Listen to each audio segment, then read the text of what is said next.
if he ends up starting games this year, what can he do with that? And how can he possibly redeem himself considering how crazy that story was at the NFL draft? Where would he be on their depth chart? Because Watson's hurt. Like, I can't imagine Watson's he's starting done. the season. He's not playing. He's Watson's got the done. Achilles. He's not playing, He's right? done. Yes. Okay.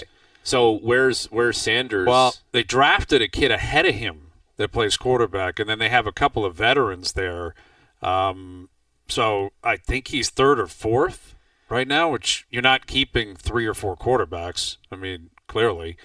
So I don't really know how that's going to work. Like I don't know. Maybe they'll keep a third quarterback, possibly, but it kind of feels like someone's getting cut. 3 or 4 in Cleveland, though, is like 2 somewhere else. Yeah, absolutely. And maybe it's a practice squad scenario where, is he willing to do that? I'm not sure if he would. How does that work with the rest of the league? How do other people view him? And is someone else going to come in and pluck him? I doubt it, considering he fell through the draft as much as he did. But I'd have to believe he's got to have a great camp. You're a fifth-round pick. You got to have a good camp to make the team and possibly get some snaps. He's a player I followed pretty closely last year. I'm a Giants fan, and there was some chatter that they were going to bring him into New York, and I didn't want that for him or for my team because I think it's hard to be the son of one of the great all-time players. Not only your son, he was also your coach, and there's a lot of hype around him, around Dion, around Shedeur, then around the team. And I think it's distracting, and then it overshadows, or sometimes it shines too bright a light on what you are or can be.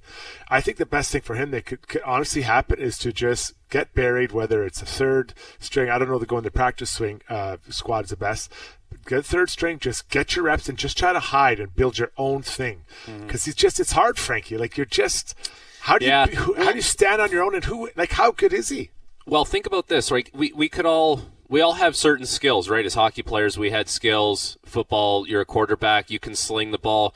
But to, command the playbook and the huddle and how you operate that way, that's a big difference. That's big boy stuff in the NFL. That's not just throwing a pass in a controlled scrimmage or a tryout. That's where a young guy like that really has to earn his chops, and it would take a while, I would imagine. Yeah. For especially a 5th-round pick. They obviously saw something that made him fall that far. Well, and you're right about that position being evaluated completely different than any other position. If you're a pass rusher, can you get off the line? Can you beat your one guy you're fighting with or your 2 guys? And yes, you got to know the playbook to an extent. But if you're a corner, can you cover? Can you keep up with guys? Can you play a nickel? Could you possibly become a safety? Could you maybe someone who can blitz? There's a few different things that come up. But for the most part, it's streamlined to do you have talent? Do you have ability? Can you do it? Quarterback position's completely different. Yes, you got to have the arm. You got to be able to move. You got to be able to know the playbook. But you also got to lead. You got to be able to speak with the media. There's so many different ththings that come with being that position.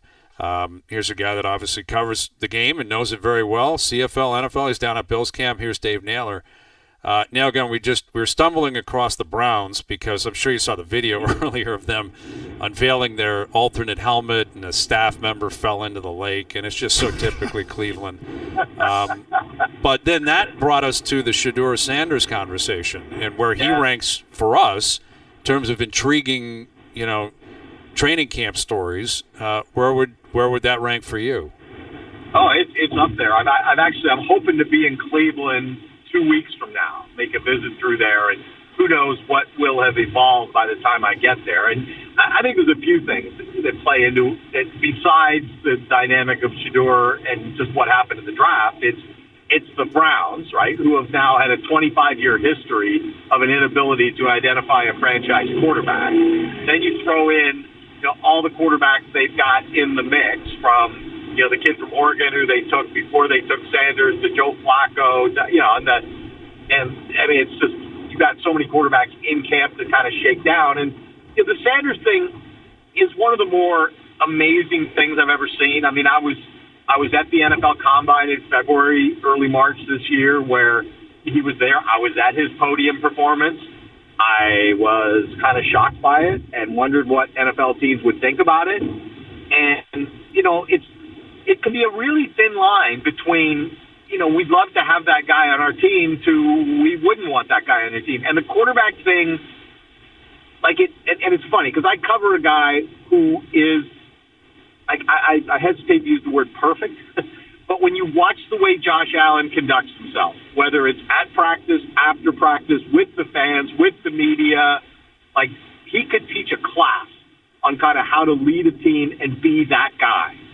And with Shedeur Sanders, like when I was at the podium at the Combine, he was talking about, if you don't think he's the best quarterback here, then you're hating on the family name. And I'm like, what?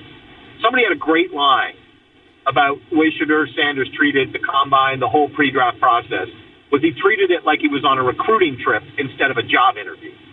And, if you don't believe in a guy and don't believe your room's going to rally around him and don't believe he can handle the media when things inevitably don't go well and the fans are getting into it, what teams actually see when they start to extrapolate where this could go is they see everybody getting fired. And that's why teams didn't take him. And that's how, when the 3 or 4 teams that were candidates to take him all turned on it, all of a sudden he's a 5th-round pick. Because if you don't want him as your number 1, like, can this guy be a 2?